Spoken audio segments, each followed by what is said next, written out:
बड़ी खबर, मोकामा के विधायक अनंत सिंह की गिरफ्तारी हो गई है।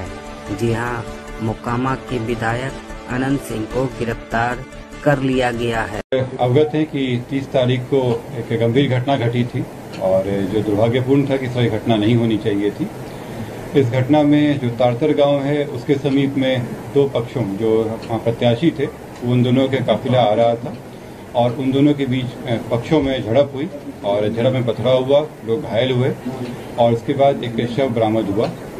उसमें जो दुलार चंद यादव हैं जो 75 वर्ष के रहने वाले हैं, उसी गांव के पास के रहने वाले हैं, उनका पूर्व में आपराधिक इतिहास रहा है, उनका शव बरामद किया गया। उसके बाद वहां पे दोनों पक्षों के द्वारा कांड दर्ज कराया गया। कांड दर्ज होने के बाद अनुसंधान प्रारंभ किया गया। पुलिस घटना की सूचना मिलते ही तुरंत पहुंची थी वहां पे और वहां से साक्ष्य भी इकट्ठे किए गए। घटनास्थल से कई जगह के फुटेज भी प्राप्त हुए जिससे क्या घटना हुई है उसके बारे में कई जानकारियां मिली। लोगों के गवाह भी सामने आए और उनकी गवाही भी ली गई। साथ ही कल मृतक का पोस्टमार्टम कराया गया, उससे भी हम लोग को अहम सुराग मिले। जो अभी तक के अनुसंधान में आया उसमें उससे प्रतीत हुआ कि ये जो घटना हुई है ये आदर्श संहिता का उल्लंघन भी हुआ है। इसमें ये एक गंभीर मामला भी था। हम लोग इलेक्शन कमीशन के द्वारा निर्देशित भी किया गया था कि शांतिपूर्ण ढंग से इलेक्शन होना चाहिए और इसमें जब अनुसंधान किया गया तो पाया गया कि जो प्रत्याशी हैं वो वहाँ पे मौजूद थे, उनके सामने में घटनाएं हुई हैं और जो इस कांड के मुख्य अभियुक्त भी हैं अनंत सिंह, उनकी आज गिरफ्तारी बेड़ना गांव से किया गया है। इसमें हम लोगों को जानकारी प्राप्त हुई थी, इनके दो सहयोगी भी इनके साथ में थे जो उस घटनास्थल पर भी थे और उनकी भी गिरफ्तारी की गई है। ये दो व्यक्ति हैं मणिकांत ठाकुर जो नदवा गांव के रहने वाले हैं और दूसरा रंजीत राम जो लदमा गांव के रहने वाले हैं।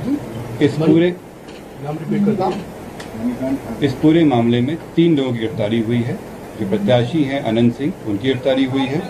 दूसरा मणिकांत ठाकुर जो नदवा गांव के रहने वाले हैं, बाढ़ थाना अंतर्गत। दूसरे रंजीत राम जो लदमा गांव के रहने वाले हैं। ये लोग भी उस घटनास्थल पर थे मौजूद।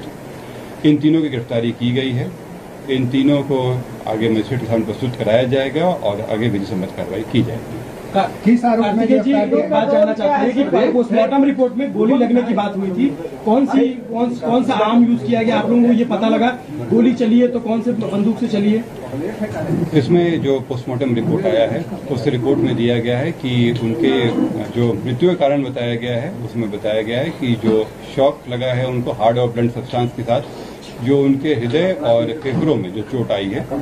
इसके अतिरिक्त उनके पांव में गोली का भी आया है, जिनको गोली मारी गई है।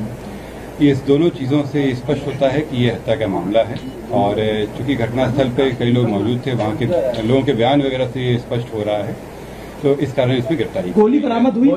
नहीं, इसमें गोली बरामद नहीं हुई है क्योंकि इसमें जो मृतक के पोस्टमार्टम में बचा कि एंट्री वुंड भी था और एग्जिट वुंड भी था।